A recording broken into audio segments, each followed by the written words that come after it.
In all four of these matters, Mr. Page failed to appear on June 6th of this year before a show cause before the referee. In the 2000 matter, this is the 8th bench warrant with bond currently set at $1,208. In the 05744 matter, this is the 9th bench warrant with bond currently set at $544, excuse me. In the other 2005 matter, 3439, this is again the 9th bench warrant with bond set at $924. And on the 2006 matter, this is the 8th bench warrant with bond set at $3,271. In all four of these matters, last payments came in on March 24th of 2022 through income withholding. Front of the court is requesting all four matters be set for hearing on October 11th at 8 a.m. before your honor. Mr. Page does report employment with FedEx at this time. Mr. Page, you're before the court charged with civil contempt of court due to your failure to appear at a prior hearing as a result of your failure to pay child support. Purpose of this hearing is to set a bond that would assure your tenants at the next hearing on October 11, 2023 at 8:00 a.m. You will get notice of that in writing. Are you able to post a bond, sir? Yeah. Okay. Can I pay 50 a case? Excuse me? Can I pay 50 a case for right now? $50? A case? Yeah. No, I don't think so. You owe a substantial arrearage and you haven't paid in a year and a half. And apparently you're working, so yeah, that's not going to cut it, sir. No, I'm saying, what can you drop it for? What can you do for me then? Well, what I'm going to do is I am going to reduce the bonds in hopes that you could be released. I'm going to set the bond in each case in the amount of $250. So it'd be $1,000 total for all four cases. And I'm doing that based upon the amount the payments haven't been made, and you are basically your 8th and 9th bench warrants in all of these matters. So that will be the order of the court. If you're able to post that, you'd be able to be released. So $250 a case? Yes, correct. Okay, thank you, sir. You're excused. Have a good day. Mr. Leforge failed to appear for a show cause before the referee on July 7th of 2022.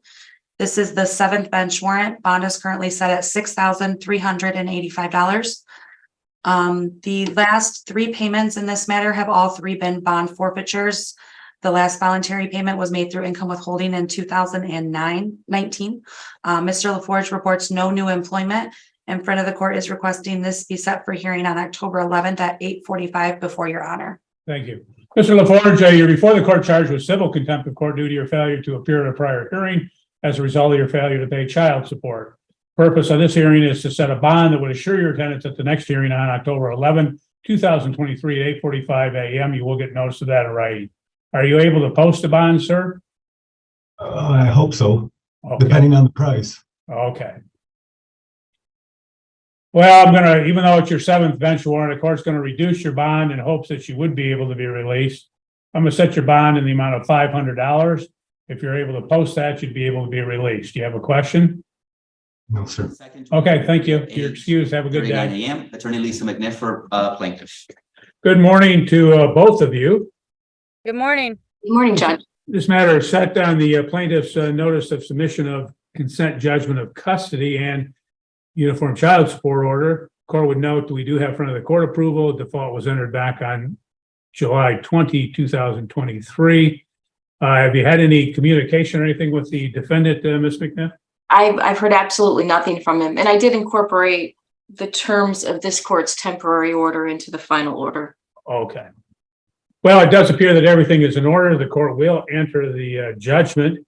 There being no response by the defendant. In this case, court notes it is now 8:40 a.m. It was set for 8:30. Court has not had any communication with the defendant, so it's appropriate. The court will enter it. That will conclude your case, ma'am. Good luck to you. And you have a good day. At 9:01 a.m. Court will note the appearance of Mr. Schaefer on behalf of the plaintiff, Ms. Elaine on behalf of the defendant. This matter is before the court on the defendant's motion to set aside the referee recommendation of September 12, 2023, pertaining to the discovery subpoena in this particular matter. Ms. Elaine, you can proceed. Good morning, Your Honor. Thank you so much. Your Honor, I know that you've read what's been submitted regarding this matter, and I guess I would first note that there wasn't much of a defense coming from Alexis's side with regard to the legal issues involved in the wide-reaching, based on conjecture subpoena that was issued with regard to my client's entire cell phone records. I guess the whole premise of it needs to be focused in, and that is that it is based on conjecture. There is so much conjecture. Actually, there's not a lot of conjecture. There's just conjecture on 2 points, but it is pure conjecture on which this subpoena was after the fact justified on. And one of the suppositions, as I call them in my brief, that was made by Alexis, I think is so far-fetched that it wasn't even defended in the response to our brief. And that had to do with whether Mr. Tabaka has called therapists on behalf of the minor children. I mean, that was just literally made up that day. There's been no indication that that's happened. There's been no claim. There's been no allegation, and there's been nothing flowing from any sort of claim that he has called a therapist. So I think based on the response to our filing, that is now a non-issue. The other one is this claim that Dr. Tabaka goes to property that he owns to harass Alexis. And again, that wasn't pled. It hasn't been raised. I deposed Alexis for 7 hours. She did not raise that particular claim that he is using his phone to somehow plan to go to his property to harass her. And I would say, too, that if Dr. Tabaka is harassing Ms. Tabaka, there are facts that will show that. It's not his phone records that will prove harassment of her.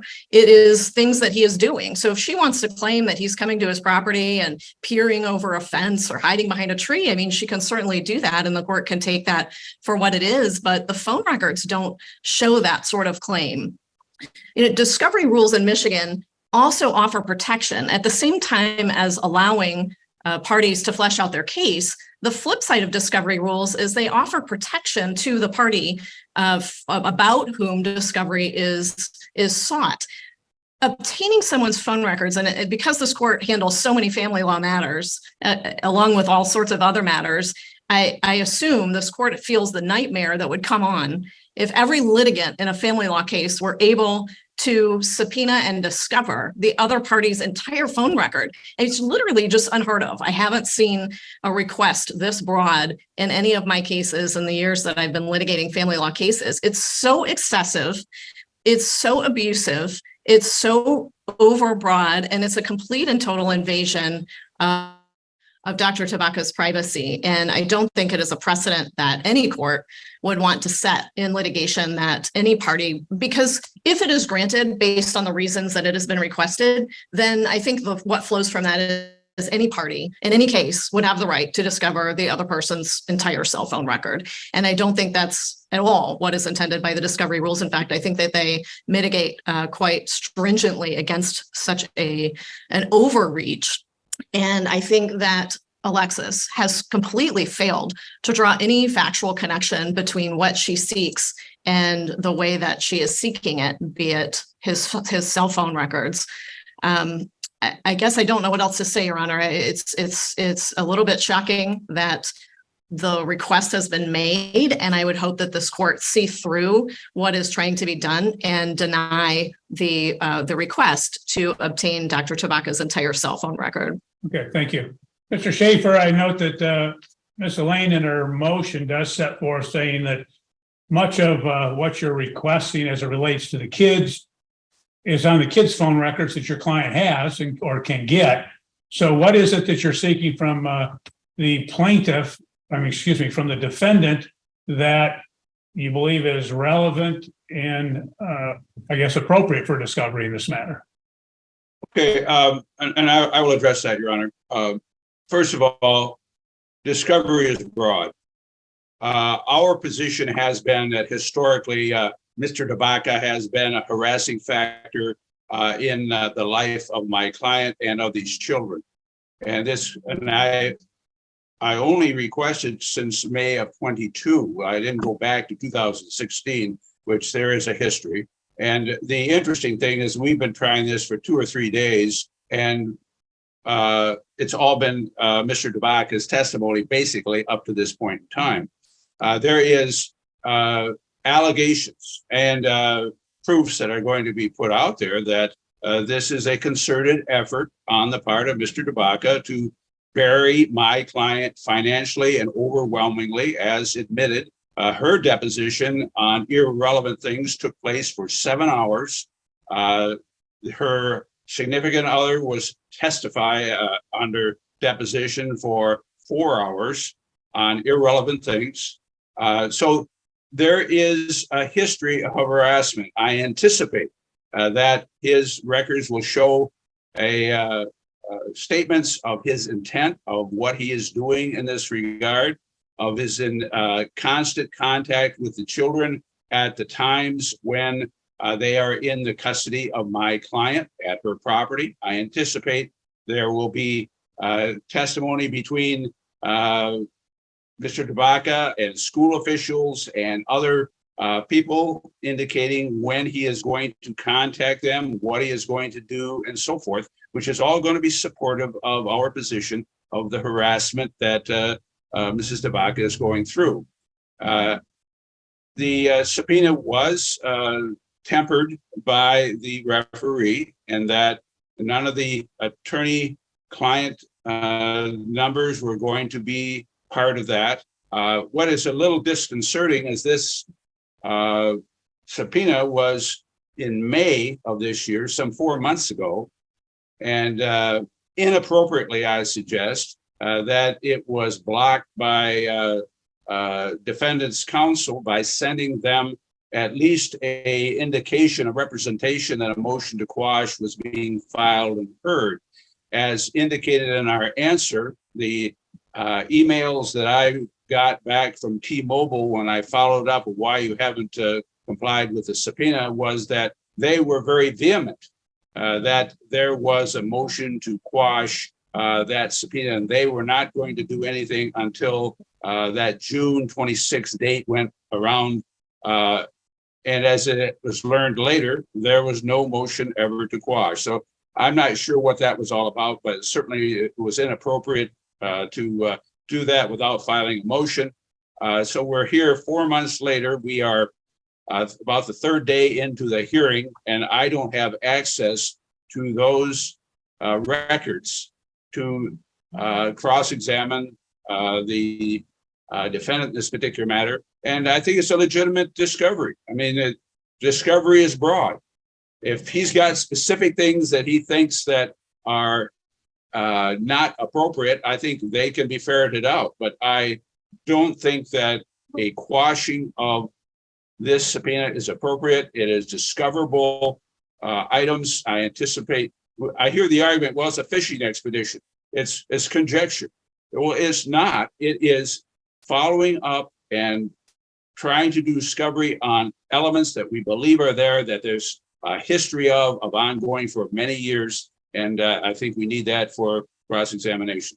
Well, Mr. Schaefer, you stated that one of the things is, again, or the basis of it is for this harassment claim. And you say, well, the repeated calls to the children, your client has access to that. It's on her phone bill with the children. It's not, she doesn't have that, Your Honor. Okay.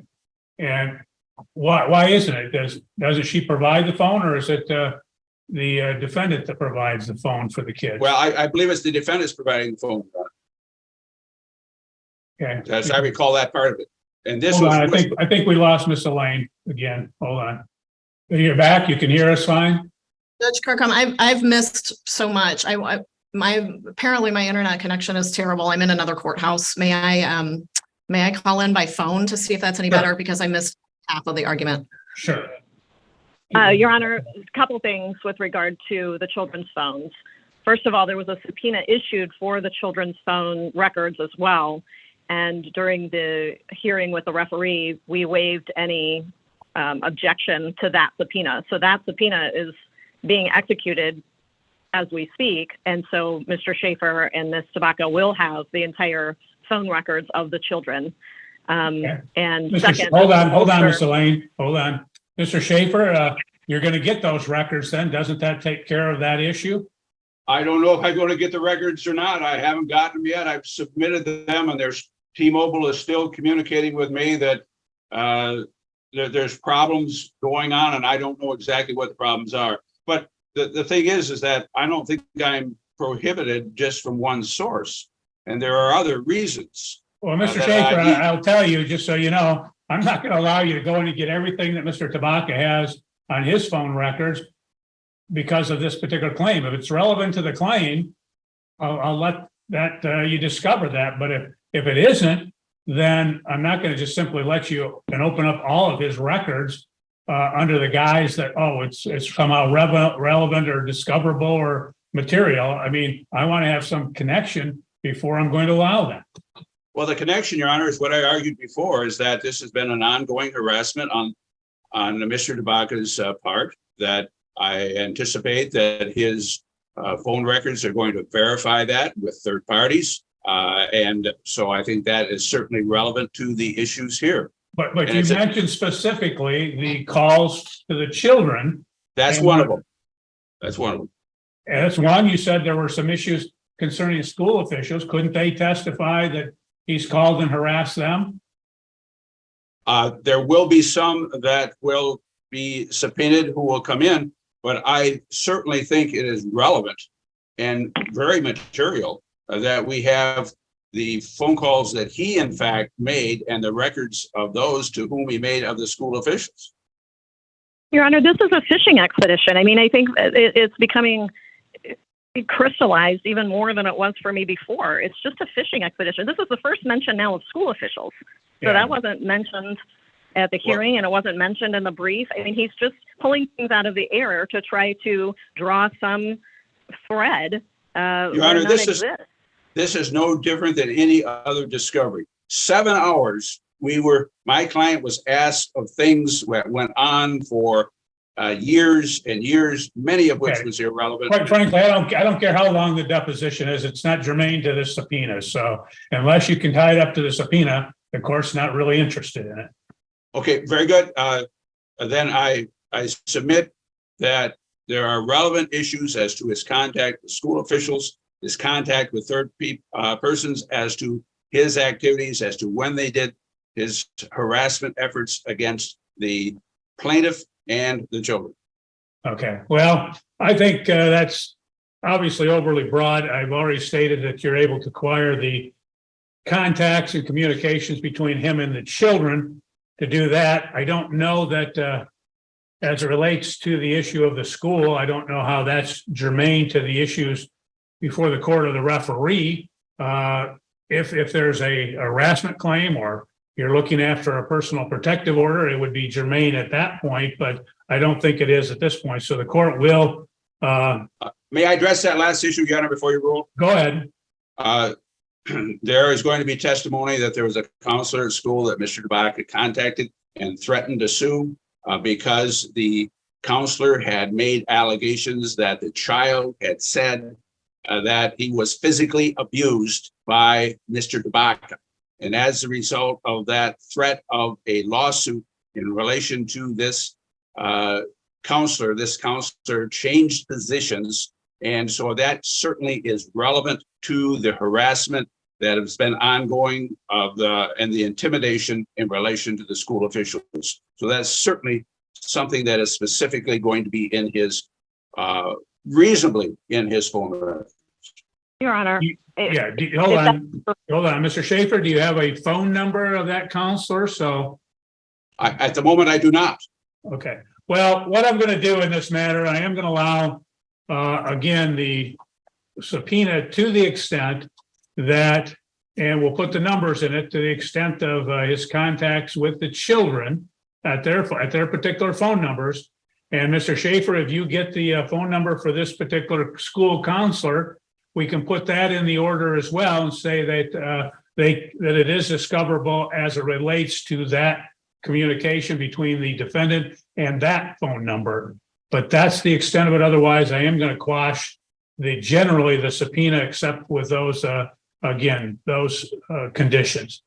Ms. Elaine, you can prepare the order, and then Mr. Schaefer can get you that phone number of the counselor. And again, those items would be discoverable.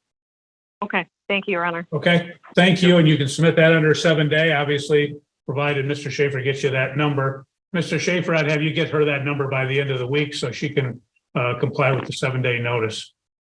I will if possible, Your Honor. It's been some time ago, so I'll make it here. Okay, thank you. That will conclude this matter. Have a good day. Thank you, Your Honor. Thank you. Court will note the appearance of Ms. Podolsky on behalf of the plaintiff, Ms. Henderson on behalf of the defendant.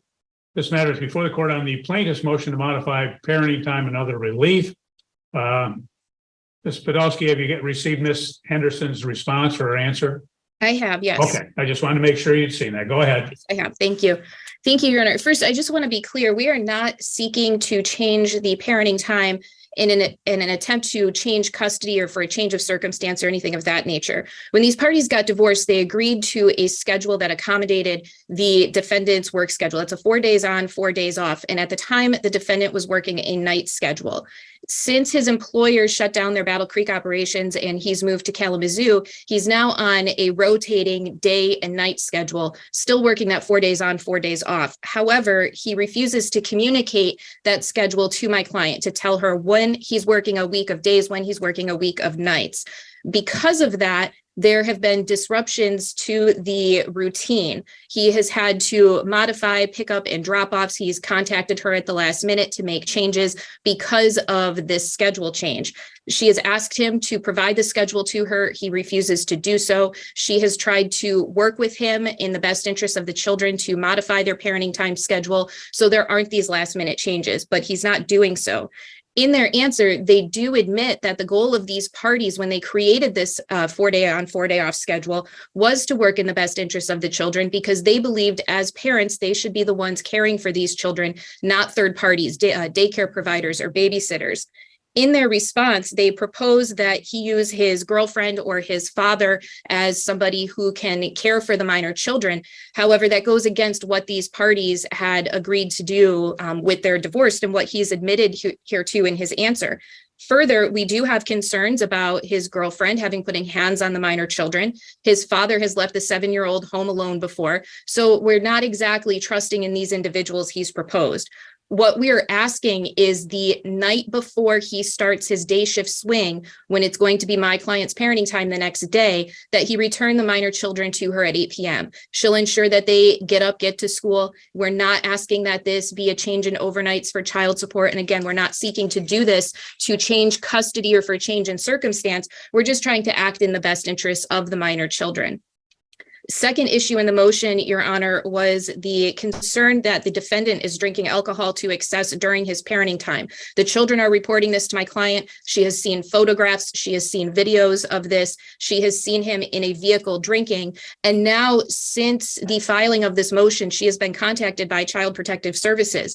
This is an investigation that involves her minor children. They informed her that they're looking to speak to defendant and that the allegations do include concerns over alcohol use. She understands that there's a meeting with him later today, in fact, to discuss a safety plan.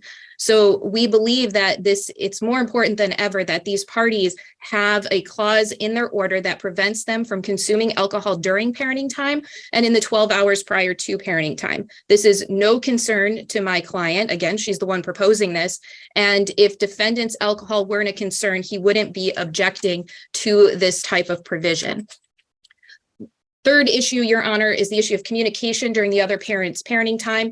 It is completely normal and appropriate for a parent to have contact with minor children during the other parent's parenting time to discuss school events, see how a day is, and the defendant is blocking that. We are asking during these 4 day periods that each parent have a minimum of 2 calls with the minor children to be able to check in, see how school was, see how their day was. The party's daughter does have a cell phone that is furnished by my client. She does not text the party's minor child all day as they have intimated in their response. Rather, she waits for her daughter. If she wants to reach out, she reaches out to her mom. And when she does so, my client then engages with her. They are close. The minor child misses her mother. But again, my client is not sitting there texting her daughter all day. She is not abusing that privilege during the defendant's parenting time. So we do think it's appropriate for the party's daughter to continue to have access to that phone and that the parties have these at minimum 2 phone calls during their parenting time. Lastly, Your Honor, since the entry of the judgment, there has been employment changes by both parties. We believe a child support review based on change in employment alone is appropriate, and we'd ask that the parties exchange pay stubs and the court set this matter before a referee for that child support review. And again, we are not seeking to change overnights for the child support purposes based on our prior request in this motion. Thank you. Okay, thank you. Ms. Henderson. Thank you, Your Honor. As to the child support, we're absolutely in agreement with that. In fact, we already offered to exchange pay stubs as my client's income has dropped and support should be reevaluated. We also believe that plaintiff's income has increased since the last order entered. As it relates to the parenting time request, Your Honor, the judgment of divorce, and I will quote, states that the schedule will be 4 days on, 4 days off from after school to the commencement of school, or if no school, from 3 p.m. until 3 p.m. 4 days later, in accordance with defendant's work schedule. And each parent shall be responsible for the drop-off and pickup of the minor children at daycare or school, and for children's participation in mutually agreed upon activities. There's no provision in the judgment that would require each party to personally provide that before or after school supervision for the children. In fact, plaintiff's girlfriend is the one that drops the children off to school. There always has been an appropriate adult, if necessary, to get the children on the bus in the morning. My client does not leave for work until 6:15 if he is working the day shift. His schedule has been consistent at the Kalamazoo location, Your Honor, for over a year. It has never affected his or plaintiff's parenting time to where he would call her last minute. We're in fact not sure what that allegation is about, because he has never relied on her for any help with any of the pickup or drop off or getting the children ready for school. If at any point he does need to leave for work at 6:15, one of his parents stays over and gets the children up in the morning if they're still asleep when he leaves for work. There is absolutely no disruption to the routine. They have followed this schedule consistently for 2 years since the judgment entered, Your Honor, and there's absolutely no reason for him to be obligated to provide the plaintiff with a detailed schedule of his work. His schedule has been consistent for over a year. He works 2 weeks on day shift, 2 weeks on night shift. It rotates consistently, has been in place for over a year, and as we stated, has never affected the children's well-being to the extent that parenting time needs to be restructured at this time, Your Honor. The plant at Battle Creek location closed over a year ago, so this has been going on for over a year, and only now defendant is deciding to file this motion. Again, we submit that there's no change that would necessitate that parenting time change for the parties at this point. Judgment of divorce did not provide the defendant with obligation to report his work schedule. There's no need for that now. As we stated, his schedule has been consistent. It remained consistent even after the location of his job moved to Kalamazoo. There is no need for him to be obligated to provide that schedule now, because in no way does it affect his parenting time schedule or plaintiff's parenting time schedule.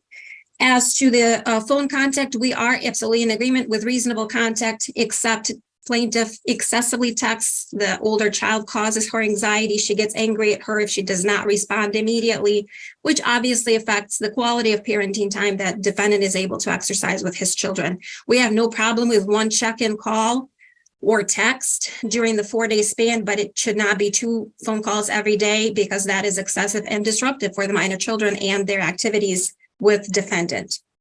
As it relates to substance abuse, Your Honor, again, these are just allegations. As there's some allegations of leaving the children unsupervised, we can state that the children fell in the pool on plaintiff's parenting time and thankfully did not drown. But again, we're not bringing that in because it's not relevant to the questions at bay today. Why are you mentioning it, Ms. Henderson, if it's not relevant? We are asking that each party undergo a substance abuse assessment with Dr. Haugen. As we proposed, if Dr. Haugen indicates that there's any substance abuse problem for either party, we have absolutely no problem with putting that prohibition in the order and following any recommendations that Dr. Haugen may have. But this blatantly overbroad prohibition is just not necessary, and it's overly restrictive. Plaintiff is also consuming alcohol. She frequently has pool parties. So again, if there is a problem indicated by a professional, we would have no problem following the recommendations, Your Honor. Okay, thank you. Well, what the court's going to do in this matter is the court will order that the plaintiff would provide defendant will provide to the plaintiff his work schedule within 10 days of today's date. Court is not convinced that there's a need to change the parenting time. Simply, he changed locations that might have changed the schedule. I don't know, but he can provide the schedule. And I'll tell you, I mean, I've had cases involving firefighters before. it's amazing. They can tell you if they're going to be working a year and a half from now. They can say, oh yeah, I'm working that day, or I'm working that. It's just amazing that they can do that. But you'll provide it at this point, and that'll be the only requirement as of providing the schedule. Court will order that the parties are entitled to either 2 phone calls or text during the 4-day period that the children are with the other parent. And if they can't agree upon a time, the time will be 7:00 p.m. And the court will allow each of them to call the children on the children's respective birthdays one time on that particular date. That'll occur at 7:00 again if they can't come to an agreement on another time.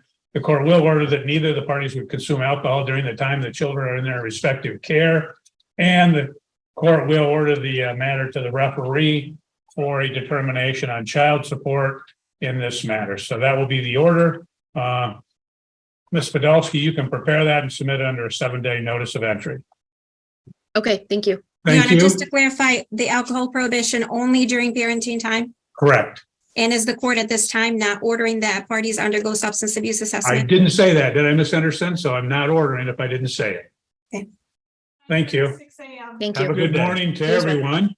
The court will note the appearance of Mr. Todd on behalf of the plaintiff, Ms. Capture on behalf of defendant. We have 2 motions. We have plaintiff's motion for spousal support and other relief, and defendant's motion for exclusive use of property. I did have one question, and maybe you can enlighten me in this particular matter. Mr. Todd is okay, hold on. Sorry, I miscaptured. Where there was this $29,000. I saw all the pleadings, and there was supposed to be a division of this account, and then it was quite confusing over what happened. Was it divided, and does half of that still exist someplace? Yes, Your Honor, it was divided. My client has his half of the monies, and then the other half, Mr. Todd informed me that Ms. Doubleday might not have access to the account that it was originally transferred to. However, the money was, her half of those funds was transferred back into that joint account and still reside there. So it's in the joint account. She has access to that account, correct? Yes, Your Okay. Honor. Well, the court will order that she's entitled to receive and access those one half of those funds it was in the amount of $29,231.11. And so that will be available to her. With that, Mr. Todd, you can proceed with your motion. Thank you, Your Honor. Your Honor, would you also like me to address the exclusive use as well? Yes, go ahead. Okay. Well, I've received your response, so I know what you're arguing. Okay. And I'll just limit it to that for exclusive use. We are requesting that continue, or otherwise Mr. Doubleday be required to move the tanning bed and provide a printer for Miss Doubleday to use. In relation to the spousal support, it has been the status quo since April that the parties deposited their checks into this joint account. And then these set bills would be paid out of the joint account. Plaintiff only gets $1,250 net bi-weekly. Mr. Doubleday's income is approximately 2/3 greater than that.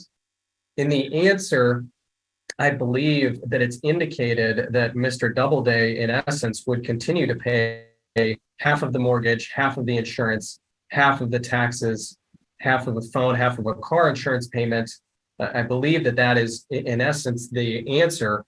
However, even when you factor in that, there's still a $600 deficiency for my client's fixed expenses. We believe from a pragmatic standpoint, it would make more sense for Mr. Doubleday to simply continue the status quo of depositing the $21 per paycheck, which he has been, into the joint account, or alternatively, that he be required to pay 2/3 of all of those fixed expenses that he outlined, because his income is 2/3 greater. Ms. Doubleday has been trying to find other employment actively, but has not been successful in doing so. Additionally, the defendant will argue that he's paying $1,500 for an apartment. That is an apartment to his sister. Today, as of today, again, I reviewed everything. There are 3 2-bedroom apartments for less than $1,000 in Marshall. And there are over 15 two-bedroom apartments for less than $1,000 in Battle Creek. So we believe that this is a inflated expense. And from a pragmatic standpoint, that the status quo should continue. We did need to file this motion because originally Mr. Doubleday did in fact remove that $30,000 and Ms. Doubleday did not have any way to access that. Subsequently, we filed the motion, and it's my understanding that there has been half of the money returned to that joint account, but that was not prior to us filing this motion. Please move on, Mr. Todd. I don't care. That's all. Care it now. That's all. Okay. Ms. Capture. Thank you, Your Honor. As we stated in our answer to plaintiff's motion, defendant has been paying for his portion of the marital bills. We have offered multiple alternatives for plaintiff to no longer reside in the current home that she's staying in. We've asked to sell the property as it is beyond both of the parties' current expenses. So at this point, any deficiency that is in plaintiff's budget has largely to do with the fact that she has a $720 car payment, which is high above anything that defendant owns, and she's residing in a home that she can't afford. Furthermore, Your Honor, she's provided absolutely no proof that she is looking for alternative employment. We haven't seen any resumes sent into any kind of like work requests. We have absolutely nothing other than her word. It seems that she's simply just sitting at home and collecting a paycheck. Again, Your Honor, if they're asking for spousal support, there is a particular way to request for that. The statute is very clear. There are 14 factors according to Olson v. Olson. None of those have been enumerated within their motion. Your Honor, this simply is not a spousal support case. There's no real need here. Plaintiff lives beyond her means, which is clear, and she has simply not looked for alternative work. Defendant continues to pay all of his portion of marital expenses, plus the new expenses that he has by living in a new location. We attached the rental agreement to our answer. That's very clear that it is a complete rental agreement through RE/MAX. Yes, it is through defendant's sister and brother-in-law. However, it's a fully furnished, completely renovated carriage house in Marshall, Michigan. It's a nice place to live. He has a rental agreement, and these are his honest expenses. So, Your Honor, the request that defendant be required to pay 2/3 of this expenses is just a bit outrageous. Lastly, Your Honor, the exclusive use, as is plain in our answer to defendant's or plaintiff's motion for spousal support and other relief, plaintiff has unfortunately disrupted the business a fair amount. Plaintiff had an extramarital affair that has interfered with employees at the clinic. Many employees are very uncomfortable with the situation that has arisen. The last 2 times that plaintiff has appeared at the clinic, employees were at the clinic at that time. The most recent event, police were also involved. Plaintiff has taken supplements from the clinic. Any other documents or computers that she has access to are completely unknown because she shuts off the cameras. She states she's doing that because she wants to tan, but that seems a little bit unsure. We simply just don't know because she's messing with the cameras.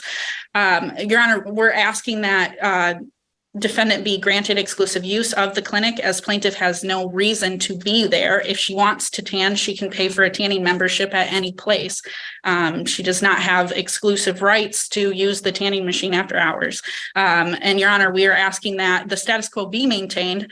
Defendant continue to pay his marital portion of the bills, and that plaintiff also be required to pay her marital portion of the bills. Thank you, Your Honor. I have nothing further. Thank you. Well, what the court's going to do in this matter, the court's heard the testimony. I've already addressed the account, so that can be put in the order. The court is going to order that the defendant would continue to pay 1/2 of the mortgage, taxes, insurance, and the car insurance in this particular matter. the court would grant to the defendant exclusive use of the chiropractic clinic. And I'm not going to award spousal support at this time. I believe, obviously, with the funds that she has from the 29,000, the again, the child support that she's getting and him contributing towards the marital expenses is sufficient, and the court's not going to award any more money in this matter. Mr. Todd, you can prepare that order, submit under a 7-day notice. Thank you, Your Honor. Thank you. Court will note the Thank appearance of Ms. Thomas on behalf of the plaintiff. The defendant's appearing in pro per. The court would note that this matter was previously before the court last week, and the defendant requested an adjournment so he could speak to an attorney. And so presumably he's done that. This matter is before the court on the plaintiff's motion for temporary custody, parenting time support, exclusive use. You can go ahead, and Ms. Thomas, please be brief. I have tremendous amount of hearings today. Your Honor, I actually had made my motion last week, and I will stand on that. We're asking for all the relief as set forth in the motion. We're also asking for attorney fees for having to come back today, and obviously still no attorney here, as was indicated last week. He didn't say last week that he was going to get an attorney. He said he wanted to speak to an attorney. So, Mr. Boyd, what's your response? I didn't have the money. It was too expensive, and I just was working on because of. Okay, I'm not concerned about that. I'm concerned about your answer to the motion. Nope, I don't have an attorney. Excuse me? No, I don't. I couldn't afford an attorney. Nope. Okay, but no, I understand that. What's your answer to the motion? Or motion for temporary custody, parenting time support, and exclusive use? I'm trying. I wanted we're at 50-50, 2 days on, 2 days off. I just feel like it would benefit Braxton more and me, I guess, to go week on, week off. Okay. Yeah. Okay. Well, what the court's going to do, I've heard the testimony. Mr. Boyd, are you still residing in the camper at your brother's home? No, sir. You have adequate facilities and all that for the children? Yes, it's a 3-bedroom, 2-bath house. Okay. That's where I'm living. Okay. What the court will do in this matter, the court will grant to the plaintiff the temporary custody. In this case, the court will grant her exclusive use of the home, and would order that the defendant would be entitled to standard parenting time, alternating weekends, alternating holidays, etc. The court would order that the defendant would exchange and provide to the plaintiff his income information within 7 days of today's date. If he is not employed, or if he is underemployed, the court would impute income to him of $15 per hour on a full-time basis. The court would order that there would be no alcohol use during the parenting time, and I will reserve on the issue of attorney fees. Ms. Thomas, you can prepare an order and submit a 7-day notice of entry.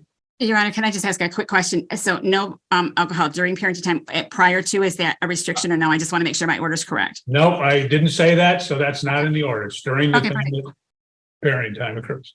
Thank you. All right, thank you. You're excused. Have a good day. Thank you. Thanks.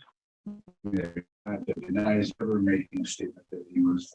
You might want to say something to him. Mr. Schaefer, we're ready to proceed. Oh, okay, very good. On where? Thank you. Note the appearance of Ms. Thomas on behalf of plaintiff, Mr. Schaefer on behalf of defendant. This matter is before the court on 2 bases. The plaintiff's motion to dismiss, defendant's motion regarding parenting time and canceling evidentiary hearing, etc., and defendant's objection to order of canceling in-camera interview. So, Ms. Thomas, you can proceed. Oh, she's muted in her office. Ms. Thomas, it looks like you're muted. I'm sorry. Okay. That's my bad. Sorry. Go ahead. Mr. Schaefer objected to the proposed order based upon his belief that Your Honor specifically stated that the evidentiary hearing regarding the parenting time shall proceed in front of the referee. A review of the YouTube video shows that Your Honor stated you would cancel the in-person interview with the child, but will allow the matter to proceed to evidentiary hearing on the parenting time issue. The plaintiff believes that those 2 statements are very different. Okay, let me address that so we don't have to argue about this all morning. The court is going to rule that the evidentiary hearing this matter would proceed before the referee. So that will take care of that issue. Okay, and then then the court will enter Mr. Schaefer's proposed orders Yeah. at the end. Yep, we can do Okay. that. Then the other issue that we have is that when we were here before and asked for the relief to have the in-camera interview canceled, although it had been ordered, we did not yet have the transcript from that date. And on August 15th, 2023, there was a hearing on defendant's motion regarding parenting time in front of referee Bradfield. And as set forth in the plaintiff's motion to dismiss the defendant's motion regarding parenting time and cancel the evidentiary hearing, MCL 722.2761C grants the court authority to modify or amend its previous judgments or orders until the child reaches 18 years of age, only on a showing of proper cause or change in circumstances. And plaintiff contends defendant has failed to meet the initial burden of proof and has made no showing of either a change in circumstances or proper cause. Although a transcript again had been ordered, it was not here and available to us until the next day. In that specific transcript from that original motion on August 15th, on page 7, lines 20 to 23, it clearly states, and this is the referee talking, I don't know that I've heard necessarily any significant or material change in circumstance other than the natural progression in a child's life as they grow, but I will have an evidentiary hearing scheduled. By her own words, former referee Bradfield clearly did not hear by a preponderance of the evidence either a change in circumstances or proper cause as required by Michigan statute. However, she still set the matter for an evidentiary hearing, which was improper and outside of her authority. Plaintiff is asking at this point that the defendant's motion be denied, that there is no, the referee found specifically that there was no change in circumstances, proper cause. She indicated very clearly she did not hear that. And we're asking that this court correct referee Bradfield's error, follow Michigan law by denying defendant's motion regarding parenting time and canceling the referee hearing now scheduled before referee Snyder. Okay, thank you. Mr. Schaefer, I'm going to address courts, read your pleadings, et cetera. What the court's going to state in this matter is pursuant to Shade versus Wright and Raines v. Raines. There's a different burden, obviously, in cases involving parenting time and custody. And the court will order that the natural progression of the child can serve as proper cause or change of circumstances for review of parenting time. As a result, the court would dismiss the plaintiff's motion in this matter. With that, Mr. Schaefer, is there anything else you needed to supplement or address with that ruling? Okay, I don't quite understand your ruling. Could you say that you were dismissing? Okay. What I'm stating is that the natural progression of the child can serve as proper cause or change in circumstances for review of child support. The court is going to dismiss plaintiff's motion to cancel that evidentiary hearing. That hearing will proceed with the referee. Okay, very good. I'll prepare that order. Okay, thank you. The court will note the appearance of Ms. McNiff on behalf of the plaintiff, Ms. Podolsky on behalf of defendant. This matter is before the court on the plaintiff's amended motion for temporary custody, parenting time, and support. Ms. McNiff. Your Honor, I know that you have a heavy docket today, so I would like to start by responding to some of the defendant's answers to our motion. The first one is with regard to the alcohol. That seems to be a recurring theme throughout their motion. We absolutely adamantly deny that my client is a problem drinker. When the parties have had alcoholic drinks, they tend to drink together. My client does not go off and drink alone. He rarely has more than 1 or 2 drinks. He's the one who generally drives when the parties go out, so he maintains sobriety. As far as the hidden bottles, there were hidden bottles in the house when the parties moved into the house that predated my client's moving into the house. The Fireball bottles were from a golf outing where people who got an eagle on a hole were given a small mini shot of a bottle. He was going to clean those out and throw those away. As recently as June of this year, a defendant went out drinking with some friends while plaintiff stayed home, took care of the children, put them to bed, went to bed himself before she came home. We don't see that alcohol is a problem. We believe that this is a completely exaggerated and false narrative designed to bolster mom's attempt to keep dad from having an equal parenting time schedule. However, the court can resolve that issue very easily, as it does in so many other cases, by prohibiting both parties from drinking when they have the children in their care. As far as my client not being involved with the children, that's absolutely false. He's a parent who takes them to special activities. He's a parent who does a lot of outdoor things with them, playing catch. going outside. He actually prefers to take care of the children than do other things, which has caused consternation with defendant when she's wanted him to do housework and he's rather been holding a child or taking care of a child. This man is a very involved parent, and he's absolutely responsible and capable of taking care of these children on a full-time basis. The allegations that my client hasn't contributed financially, again, are false. He has contributed financially. He took care of all of the rent payments for 18 months when the parties agreed that he would do it for a year, and then they would start splitting expenses 50-50. Since 2021, he's paid over $18,000 in rent, over $2,900 in utilities. He's purchased pajamas, clothing, shoes for the children. He's made sure that they have absolutely everything that they need. Again, his parents have taken care of the children on a regular basis. There seems to be allegations that they take vacations and his mother gets her nails done rather than taking care of the children. My client advises that since the 3 years that his parents have been assisting, they've missed 9 working days of taking care of the children due to being able to go on vacations. This idea that my client has not been attempting to see the children is not true. The parties separated in early July. My client was trying to get the children as early as July 11th. He's been trying not to create scenes that would be disturbing for the children. But on the other hand, he does want to be an equal parent to these children. He has been asking for more time. There are text messages galore that can later be presented to this court that shows this. My client is, again, a responsible adult. He doesn't drink to excess. His firearms are always locked and put away and not within reach of the children. He cleans, he cooks, he changes diapers, he bathes children, and he is asking that this court permit him to continue to be an equal and involved parent and grant him 50-50 custody on an alternating week basis. Or if the court deems that the 18-month is too young for an alternating week custody arrangement, a 2-2-3 schedule would be appropriate, or a week on, week off with a Wednesday midweek for the non-custodial parent that week. But that is our request, Your Honor. Okay, thank you. Ms. Podolsky? Thank you, Your Honor. As the court's aware, these parties were in a long-term relationship with 2 small children, ages 1 and 3. And in fact, my client continues to nurse the party's youngest.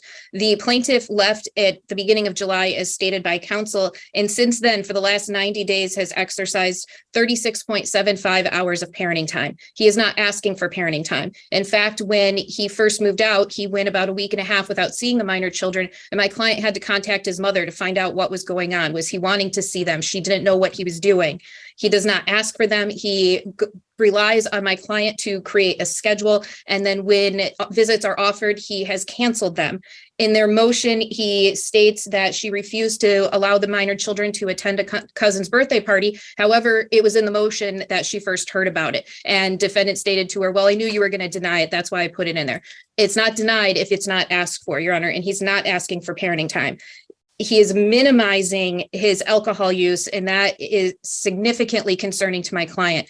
The parties would be sitting next to each other. She would be nursing their son, and he would lean over and throw up on the floor. His alcohol of choice is Fireball. He drinks to excess. Since moving out, she has found bottles hidden in various places in the house, in towels, in the golf bag, in different storage areas. They were driving to a sporting event for one of the minor children when she discovered he was drinking in the car and he refused to pull over. So it's very concerning that he is minimizing his alcohol use. And we are glad that the plaintiff is in agreement that there would be a prohibition on alcohol during parenting time. Counsel has raised the issue of the firearms. We appreciate that. We ask the court to issue an order that directs that all firearms be appropriately locked and secured during parenting time.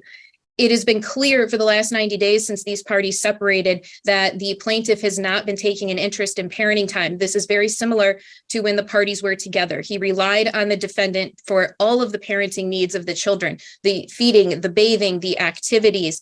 When she got up to feed in the night, which woke up then the 3-year-old, which then woke up her 9-year-old, he wouldn't even get up to help when now all 3 children are awake in the house. He relies on her to handle everything. This was throughout the relationship and continues today. So we're asking the court to award the sole physical and legal custody to the defendant mother, to continue parenting time has been occurring, which are these 3-hour visits. The defendant has multiple visits, plaintiff has multiple visits a week for 3 hours. We believe that's appropriate and should continue, along with the prohibition on alcohol and the language regarding the firearms.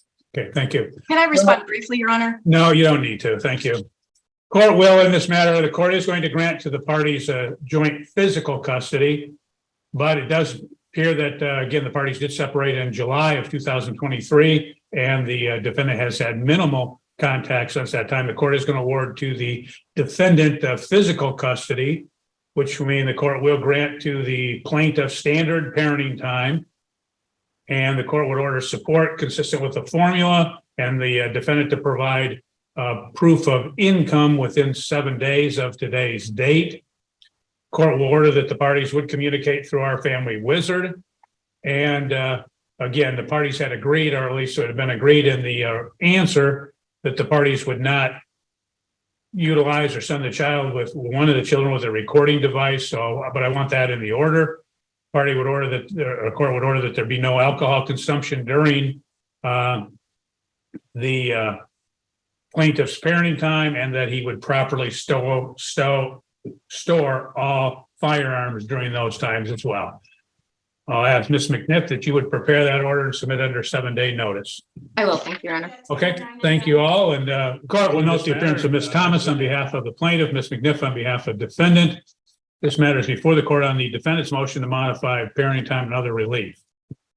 Ms. McNiff. Your Honor, I would know that this case was filed in April. I believe that the party signed a judgment of divorce in May, although it isn't dated, so I'm not completely clear. However, it looks like front of the court approved it in June. These parties never worked under a temporary order. They went straight from filing to signing a judgment of divorce. In the interim, in the last 4 or 5 months, my client has come to realize that the schedule that they agreed to, she does not believe is serving the best interest of the children. The schedule currently revolves around dad's schedule because he's a firefighter and he has 4 days off, 5 days on. And while it seems like that would be simple to put into a schedule, it's actually very difficult because it's not an alternating week schedule.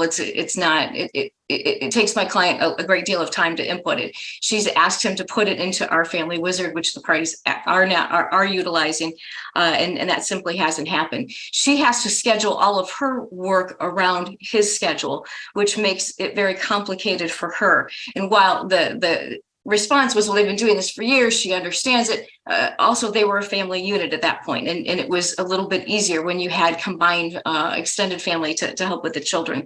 At this point, having done this schedule as a separated couple, my client has found that it's been cumbersome for her, it's been cumbersome for the children. It's difficult for the children to remember what days they're with dad, what days they're with mom. She believes going to an alternating week schedule would simply cut out all of that confusion. It would make it easier for her to schedule her work hours, and it would be easier for the children to remember which house they're supposed to be out at when. In addition, there's issues with the holiday schedule because it doesn't really accommodate the fact that both of these parties, due to their jobs, can be scheduled for to work on a holiday. And so we're asking for really as a minor adjustment, which would say that assign a holiday to a particular parent, as we normally do, a standard holiday schedule, but with the provision that in the event that that parent has to work on the holiday, the other parent would have the holiday, and the parent who was assigned the holiday would get first pick of a makeup parenting time, which just seems like it would be a reasonable accommodation given the fact that these parties don't have 9 to 5 jobs Monday through Friday. We're also concerned that it seems that whenever my client brings up issues on our family wizard or on a prior app that the parties were using to communicate, she simply gets shut down. She's tried to make these talk about these accommodations and these changes directly with dad. Dad simply shuts down and won't discuss them. So I understand it's a bit of an odd request, but it's also a bit of an odd situation when the parties so quickly entered into a judgment of divorce and there's no temporary order to change. And there's no order to change, in fact, at this point, because the judgment hasn't been entered, it's only been signed. But we are asking for those minor changes. Okay, Ms. Thomas, response? Your Honor, we disagree with Ms. McNiff's position. We believe that the issues in this matter have been resolved. The parties participated in mediation with Mr. Brundage. They worked with Attorney Podolsky, who is a family friend, regarding the consent judgment of divorce, including making changes and revisions prior to signing the final judgment of divorce. They signed a uniform child support order.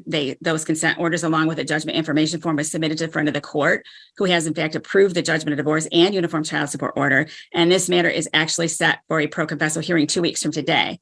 These parties worked together extensively, reviewed work schedules, and meticulously set forth a parenting schedule that they believed was not only in their children's best interest, allowing the children the maximum time with each of their parents. It was a schedule that children are familiar with and accustomed to, as throughout their lives, the 3 minor children spent significantly more time with dad during his days off.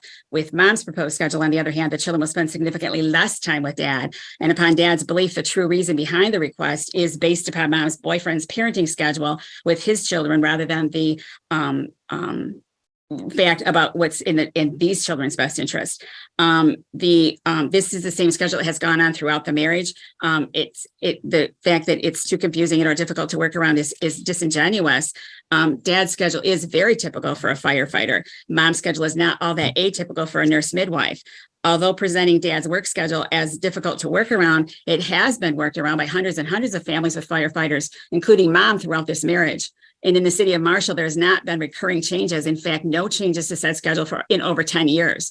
And shy of there being a change in the city policy, dad has a schedule from now until when the youngest child will be 18. So that it's not as though mom doesn't know. She's always known what that schedule is. It's 5 and 4. He works every other day during the 5, and then he has 4 days off. It's always been that way. With that schedule and his paid time off, dad ends up working 8 days per month. Mom, on the other hand, typically works 2 8-hour shifts and tries to stack her 2 required hospital shifts back to back as a 24-hour shift. Mom does have flexibility in her shifts, and she's able to stack by far the majority of her hospital time. It was workable schedule when mom was not only working part-time, she was watching the children. She was also getting her master's degree at U of M. So this is a workable schedule. It's been worked around since the time that the parties have been together. Mom's proposed week on, week off parenting time would also result in dad having to incur 25-hour childcare during each of his shifts. Although mom alleges that she has difficulties with childcare, some of that is likely her own doing. But beyond that, she has made free use of her boyfriend as a childcare provider during the pendency of this marriage, of this matter, who she allows to parent her children for the convenience of her schedule. Plus, both dad's parents and mom's parents and their extended family are willing to assist with caring for the children as necessary. There's also Marley's School has aftercare school program for the children that they can attend, or they can ride the bus to dad's house for mom to pick them up there. Honestly, the plaintiff contends that other than surviving in this and serving her own interests, there is no reason to change the agreed upon parenting schedule. It is a parenting schedule that the parties agreed upon as being in their children's best interest. It is the schedule set forth in the judgment of divorce that both parties have signed, and mom's reason to change, again, is disingenuous. As stated in Kaiser v. Kaiser 182 Mishap 268, it is well settled that with regard to both written agreements and settlements placed verbally on the record, parties to a divorce action are bound by their settlement agreements in the absence of fraud, duress, or mutual mistake. None of that has been claimed here. In the case at bar, both parties signed a proposed judgment of divorce after having extensive negotiations regarding their settlement agreement and talking both freely and completely with Ms. Podolsky. According to the Massachusetts Indemnity Life Insurance Company v. Thomas 206 Mishap 265, a settlement agreement such as a stipulation in property settlement and divorce is construed as a contract. Interpretation of unambiguous and unequivocal contract language is a question of law. We believe that in this particular case, the parties entered into a settlement agreement or a contract as to the issues before this court, and are asking that the court can uphold that contract. And if for some reason this court deems that that agreement should not be upheld, then obviously require mom to show proper cause or change in circumstances, as it is a contract at this point. Moreover, and although it wasn't argued today, the defendant was asking for specifically our family wizard, and had to have contact when if dad takes the children on a state that mom needs to know in advance. Also in this case, there was a letter between Ms. McNiff and Ms. Podolsky from Ms. McNiff that specifically stated that the defendant was happy with the agreement. And so to now claim it's cumbersome is, again, we believe that's disingenuous. We're asking that the court actually uphold the judgment of divorce as it stated, And because we're supposed to be back in 2 weeks anyway, allow a pro confessor hearing to be actually done today and be done with this matter in 2 weeks when the time would have run, if it hasn't run already, when the time would have run, and let this divorce be completed. I would just say that Shade versus Right permits parenting time changes under any ordinary life circumstance changes. Okay. Well, when the court, I've heard the argument, I've read the pleadings in this matter as well. The court doesn't find that there's a basis to modify the parenting time that the parties had just only recently agreed to and signed. So the court's going to deny that motion. I will order that the parties would communicate through our family wizard, which apparently they've been doing. So that will be the order of the court. I'll ask Ms. McNiff, it's your motion. You can prepare that order and submit it under 7 days. Your Honor, with that in mind, can we do a pro con real quick? So we don't have to come back in 2 weeks? Well, We only have one more 9:30. okay. We had a lot. We lost a couple of the 9:30. I'll let you take the pro con in this particular matter. So. Okay, if my client can be sworn, I'm ready. Go ahead, Ms. Thomas. Okay, thank you. Mr. Holly, do you recall signing a complaint for divorce? I do. At the time that you signed that complaint, were all the statements in the complaint truthful? They were. Are they still truthful today? Yes. To the best of your knowledge, is your wife pregnant? No. You had indicated in your complaint for divorce that there had been a breakdown of the marital relationship to the extent the objects of matrimony have been destroyed and there remained no reasonable likelihood that the marriage could be preserved. Is that correct? Yes. Can you please briefly describe to the court what caused the breakdown? The defendant's infidelity. Is there any possibility if the judge were to not sign the judgment of divorce that's been proposed that you could reconcile your differences and again live together as husband and wife? No. May it please the court? Court is satisfied the testimony does establish the statutory basis. There has been a showing there's been a breakdown of the marital relationship. The court will, in fact, preserve the proofs at this time pending receipt of the paperwork. So you're free to go today. Good luck to you. And the matter will be complete when the court signs that paperwork, which may just be a few days. So have a good day. Court will note the appearance of Mr. Umloff on behalf of the defendant. This matter is before the court on the defendant's notice for entry of order. Court will note there was no at 9:30 a.m. It is now 10:21 a.m. You've not had any communication, Mr. Umloff. Is that accurate? I have not heard from Brenda Wilson or Heather Gwilt on this issue. Okay. And the court has not either. What the court will do, the court will enter the order as submitted by Mr. Umloff. That will conclude this matter at 10:22 a.m. You're free to go. Have a good day. At 10:30 a.m. Thank you, Your Honor. Good morning to both of you. Good morning. Court will note that this matter is before the court on the plaintiff's motion by the presumed father to determine child born out of wedlock. In this matter, I assume, Ms. Pennock, you are not disputing or contesting this? No, I'm not. Okay. Well, what's going to happen is he's filed the motion. The motion does appear to be in order, but we don't take testimony on Monday mornings because we usually have a tremendous amount of hearings. We have to have those hearings on a Wednesday afternoon at 1:30. Have you done, Mr. Pennock, have there been any DNA testing in this? No, I believe we don't need DNA testing because Tori and I have not been together since 2021, March of 2021. Okay. Well, I didn't have in the file. Now you don't put in the date of birth of the child. So when I see the petition, I don't know when the child was born. So I don't know any of that. So yeah. what year was the child born? I'm so the still child, pregnant. yeah, the Oh. child hasn't been born yet. Okay. Yep. Well, what we'll do is we'll set this matter for a Wednesday evidentiary hearing, and we'll have you in at that time, and we can take some testimony. Okay. Okay. Okay.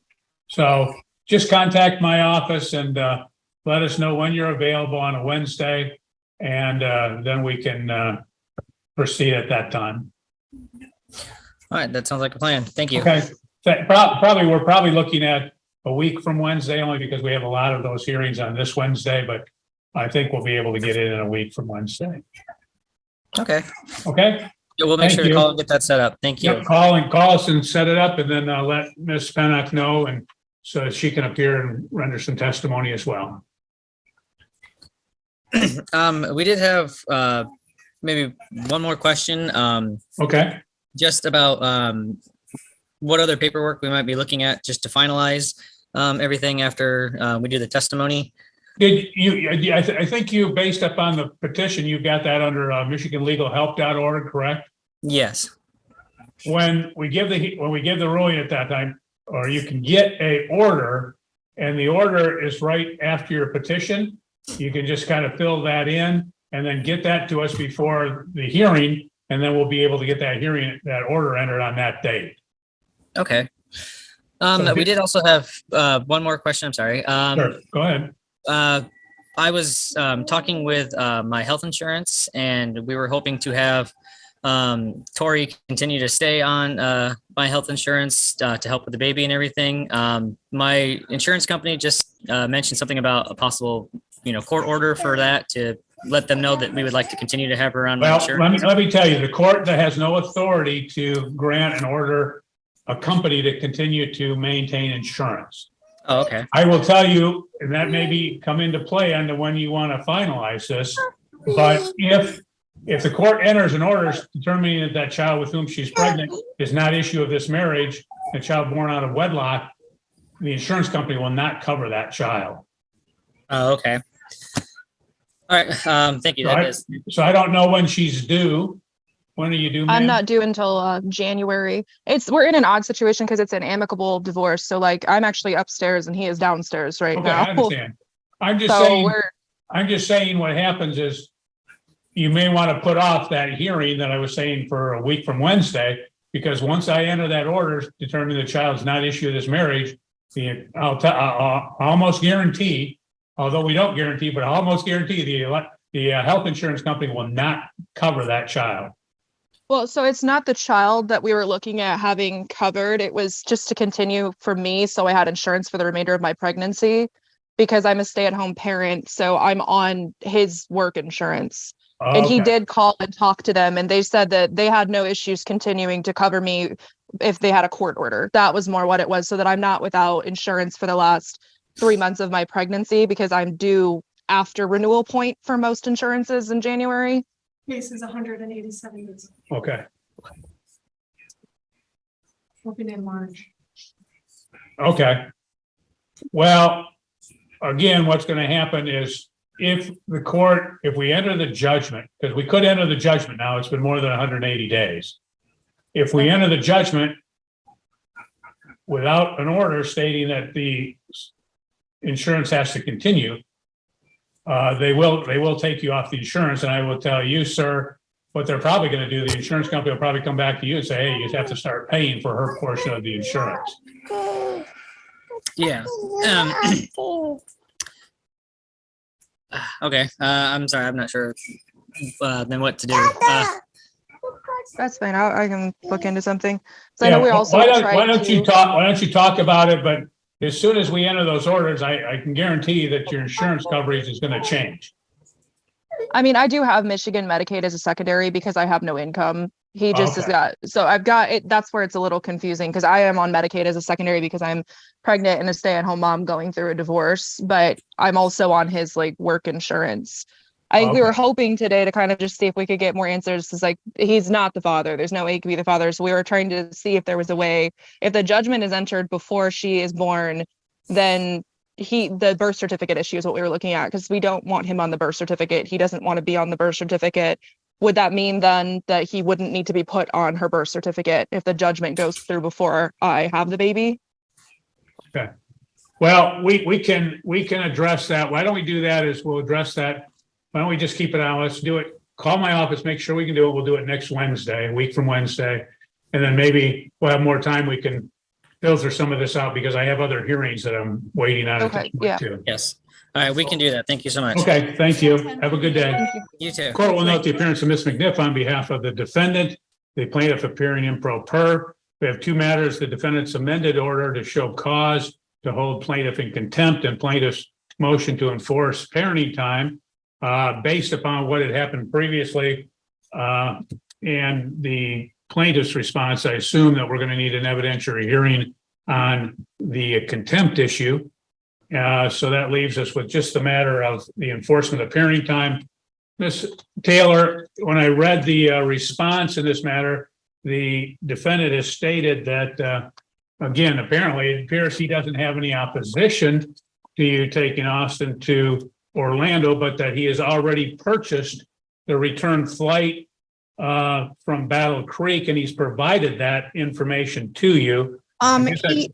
Your Honor, he purchased that flight the day after I told him that I was going there for Thanksgiving, and he provided me that information after I told him that I was going, and I would like evidentiary hearing because I would like the receipt for his purchase of that flight. He did it after I had already told him I was going to Thanksgiving. You don't need a hearing for that. You can always do a subpoena and get that information. Ms. McNiff, what's your response? Our position is that that is absolutely not true, that my client purchased it and the ticket in early August and that received the information regarding the trip to Florida significantly thereafter. He's not doing this to be mean. He purchased the tickets because tickets were rising. It's Thanksgiving. Tickets always are more expensive around Thanksgiving. And he was trying to be proactive and get on a sale to purchase the airfare. Okay. Is that a refundable ticket or non-refundable? Do you know? My understanding is that it is not a refundable ticket. Your Honor, in court, in one of our hearings, Mr. Ongaro did testify that he always buys refundable tickets. Okay, and I don't care what he testified before. I only care about this time because this is the only one that's relevant to this matter. What we'll do is we'll have Ms. McNiff contact our office. We'll try to get this in for an evidentiary hearing. Well, we will get it in before Thanksgiving. Hopefully we can get it in yet this month so that we can get the matter resolved in time so that it doesn't interfere with the issue in Thanksgiving. Thank you, Your Honor. What I'll do is if we can't get a date prior to that or get a date later this month, the court will just set it and then you'll have to make it work. Okay. Thank you. Because we'll want to get it done. Thank you. 6 p.m. Attorney Levine for plaintiff. Good afternoon to everyone. Good afternoon, Your Honor. Mr. Levine, before we get started, a couple things. First, I want to just state to you for the record that my staff is an extension of me in this court. And when you're talking to them, it's like you're talking to me. In the past, you've submitted multiple orders and which the front of the court has objected to. We do note that just approximately half an hour ago, we did get an approval from the front of the court. However, when my staff was attempting to explain the issues, that they were front of the court issues, you screamed at them, you argued with them, and you were just generally rude with my staff. And I just want you to know, if you want to practice in my court in the future, you will be civil and polite with them, or you won't be appearing in this courldom. Well, in response, Your Honor, I object to everything that was said. I don't need a response, sir. I told you our part. I don't need a response. I've heard, my staff has heard the conversations and they've been related to me. I'm just putting you on notice at this point. So we have had front of the court approval. So if you're ready and if you're able to take proofs, we can do that today. And are you prepared to do that? Yeah, we're more than prepared, Your Honor. And at the end of that, I would like, for the record, for the transcript, to clarify comments on my behalf. Whether anyone accepts them is a completely different story, but I maintain the truth. And if that comes at the expense of how others perceive me, so be it. But I cannot just sit here and accept things that are completely against what actually happened. And it's not to undermine you personally or any of the staff, but the truth is a truth at every jurisdiction, including this one, with all due respect. Well, yeah, that could be your position, but I will tell you that I've had other staff confirm to me what was said. So you can say anything you want. I'm just putting you on notice. That's all. So, Mr. Levine. Thank you, Your Honor. So, Alexis, on 11/22 of 22, did you file a complaint for divorce? Yes, I did. All right. And in it, did you allege that there was a breakdown in the marital relationship to the extent that the objects of matrimony have been destroyed and there remains no reasonable likelihood that the marriage can be preserved? Yes. And did it apply both then and now? Yes. Okay. And children were born during the course of the marriage, correct? Yes. Okay. And you addressed matters of custody, child custody, legal, physical, as well as child support within the body of a CJOD that you consent to, correct? Yes. Okay. At the time, going back to the time that you filed the divorce, were you a resident of the county of Calhoun for at least 10 days and a resident of the state of Michigan for at least 180 days? Yes. Okay. And you were not asking for spousal support at this time, correct? Right. All right. And you understand that the effect of that is that you're barred from coming back at a subsequent time and asking for the same, correct? Yes. All right. And are you satisfied with the representation? Yeah. Okay, all right. Thank you, Your Honor. We believe we satisfied the proofs. Thank you. Mr. Wright, just to confirm, you are not disputing anything, you're not contesting anything in this matter, is that correct? Correct. Okay. Court is satisfied that the testimony does establish the statutory basis. There has been a showing there's been a breakdown of the marital relationship. The court will enter the judgment in this matter in the UCSO when the court has received that, and that will conclude your case. Best of luck to both of you. I hope everything works out for you, and you have a wonderful day. Do we have yet the judgment, or is it? No, not yet, just the approval. We still need to get them, but as soon as we get. Okay, yeah, we still need the judgment in the UCSO. We do note that they are sent to the front of the court, but we don't have those at this particular point. I don't know if they're at the clerk's office or where they might be, but I'm just mentioning that in case they haven't been sent to us. Okay, thank you. You're free to go. Have a good day. Very well. Good Likewise. afternoon to Thank you. all of you. Hello. Ms. Kirby, we're going to take some testimony from you. So if you would raise your right hand, we'll have you sworn in, then we'll proceed. Yes, Please raise your right hand, ma'am. my hand is up. Okay. Do you solemnly swear or affirm the testimony you are about to give shall be the whole truth and nothing but the truth? Yes, I do. Okay, go ahead, Ms. Podolsky, when you're ready. And do you recall coming to my office in April of 2023 and signing a complaint for divorce? I do. And in that complaint, you stated you'd been a resident of the state of Michigan for at least 180 days and a resident of Calhoun County for at least 10 days. Was that true when you signed the complaint? Yes. In your complaint, you also stated there had been a breakdown of the marriage relationship to the extent that the objects of matrimony had been destroyed and there remained no reasonable likelihood your marriage could be preserved. Was that true when you signed the complaint? Yes. Does that remain true today? Yes. Is it correct that you and your husband have 2 minor children together? Yes. And in fact, you and your husband have reached an agreement as it relates to custody and parenting time and child support for your minor children. Is that correct? Yes. And you have in fact signed that judgment of divorce? Yes. And do you believe those provisions are in the best interest of your children? Yes. And is it correct that neither you nor your husband will be receiving spousal support? Correct. Do you understand that neither one of you will be able to come back to the court and ask for spousal support in the future? Correct. And have you reviewed the judgment of divorce as it relates to the terms regarding property division? Yes. And do you agree with those terms? Yes. Are you currently pregnant at this time? No.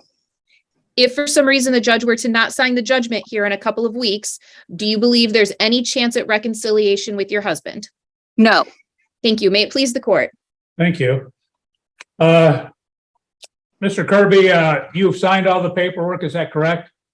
Yes, Your Honor. So you're not disputing and you're not contesting anything? That's correct. I'm not. Okay. Thank you.